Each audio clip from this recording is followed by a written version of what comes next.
በርከት ያለ ቁጥር ያላቸው ዩክሬናውያን በመዲናዋ ኪየቭ ተሰባስበው ከሩሲያ ጋር በገባችበት ጦርነት ሕይወታቸውን ያጡ የዛች ሀገር ወታደሮችን በማሰብ ላይ ይገኛሉ።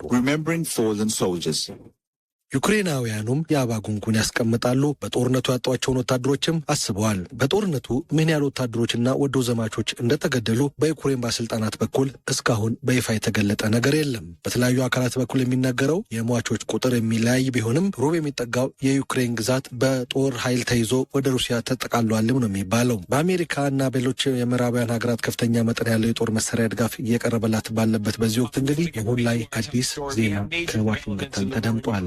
President Biden has authorized Ukraine to use long-range missiles inside Russia. ተሰናባቹ የአሜሪካ ፕሬዝደንት ጆ ባይደን ዩክሬን አሜሪካ ሰጠቻትን የረጅም ርቀት ሚሳኤሎች ተጠቅማ ወደ ሩሲያ ግዛት ዘልቃ መምታት እንድትችል ፍቃድ ሰጥቷል ነው የተባለው። ሲቢኤስ አረጋገጠ የተባለው ዘገባ በርካታ የመገናኛ ብዙሃን እያሰራጩት ይገኛል። እርምጃው አሜሪካ በፖሊሲዋ ላይ ያደረገችው ትልቅ ለውጥ መሆኑ እየተነገረም ነው። የዩክሬን ፕሬዝደንት ቮሎዲሚር ዜሌንስኪ ከድንበራቸው አልፈው ለመምታት እንዲችሉ አትሚስ በመባል የሚታወቁ ሚሳኤሎች ላይ የተጣለው እገዳ እንዲነሳ ለወራት ሲወተውቱ ቆይተዋል የሚለው የቢቢሲ ዘገባ። የባይደን ውሳኔ መሰማቱን ተከትሎም እርሳቸው እንዲህ ያሉ ነገሮች አይነገሩም፣ ሚሳኤሎቹ በራሳቸው ይናገራሉ ሲሉ ተደምጠዋል።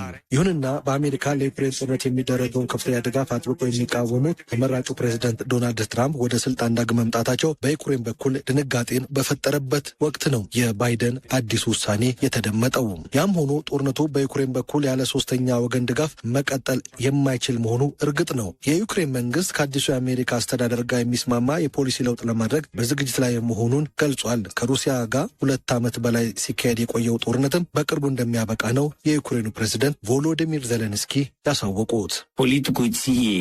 የአሁኑ ዋይት ሀውስ ቤተ መንግስትን ሊመራ ካለው ቡድን ፖሊሲ ጋር ጦርነቱ በቅርቡ ሊያበቃ ይችላል። ተመራጩ ፕሬዝደንት ዶናልድ ትራምፕ ዳግም ወደ ስልጣን መምጣታቸው በይፋ ከታወቀ ወዲህ የዩክሬን ዜጎች በተለይም የዋና ከተማዋ ኪየቭ ነዋሪዎች ጦርነቱ ሊያበቃ ይችላል በሚል ተስፋን ሰንቀዋል ነው የሚባለው። ይሁንና የባይደን ውሳኔንና የነዋሪዎቹ ተስፋ ላይ ስጋት ይጨምራል የተባለ አዲስ ጥቃት ከሞስኮ በኩል ተከፍቷልም ነው የተባለው። ሩሲያ ዋና ከተማዋ ኪየቭን ጨምሮ የወደብ ከተማ ኦዴሳና ሚላሄቫ ከተማን ዳግም ዋና ኢላማ አድርጋለች። በጥቃቱ በርካታ የከተሞቹ የኃይል መሰረተ ልማቶች ወድመዋልም ነው የሚሉት ነዋሪዎች። በአንድ ቀን ብቻ በዩክሬን ከተሞች ላይ ከ120 በላይ ሚሳኤሎች መተኮሳቸውን ፕሬዝደንት ቮሎዲሚር ዜሌንስኪ እየተናገሩ ነው። በገለልተኛ ወገን ባይጣራም ሩሲያ እየፈጸመች ነው የተባለውን አዲስ ጥቃት ተከትሎ ታዲያ የሰሜን አትላንቲክ ጦር ቃል ኪዳን ድርጅት ኔቶ አባል የሆነችው ፖላንድ የአየር ክልሏ በተጠንቀቅ እንዲቆም ትዕዛዝ መስጠቷም ተሰምቷል። ተመራጩ የአሜሪካ ፕሬዝደንት ዶናልድ ትራምፕ ለሩሲያ ፕሬዝደንት ቭላዲሚር ፑቲን በመደወል ጦርነቱ ዙሪያ መነጋገራቸውን የተለያዩ የአሜሪካ መገናኛ ብዙሃን ዘግበዋል። የኪየቭ ነዋሪዎች ጦርነቱ እንዲያበቃ ፍላጎት አለን ይላሉ። ምናልባትም ተመራጩ የአሜሪካ ፕሬዝደንት ዋይት ሀውስ ሲገቡ ሊወስዱት የሚችሉት የሰላም ድርድር ሂደት ዩክሬን የሚጠቅም አሊያም የሚጎዳ ሊሆን እንደሚችልም ነው አስተያየታቸውን የሰጡት። በድርድሩ ፑቲን የያዛቸውን አካባቢዎች ይዞ ለመቀጠል ፍላጎት ይኖረዋል። በሩሲያ ላይ የተጣሉ ማዕቀቦችም የሚነሱ ይሆናል። ይሄ ማለት ደግሞ ፑቲን አሸናፊ ነው ማለት ነው። ትራምፕ ፑቲን በሰላም ውይይቱ እንዲስማማ ጫና ያሳድራል ብዬ ተስፋ አደርጋለሁ። በምትኩ ዩክሬን ለድርድሩ የሆነ ነገር ማድረግ አለባት።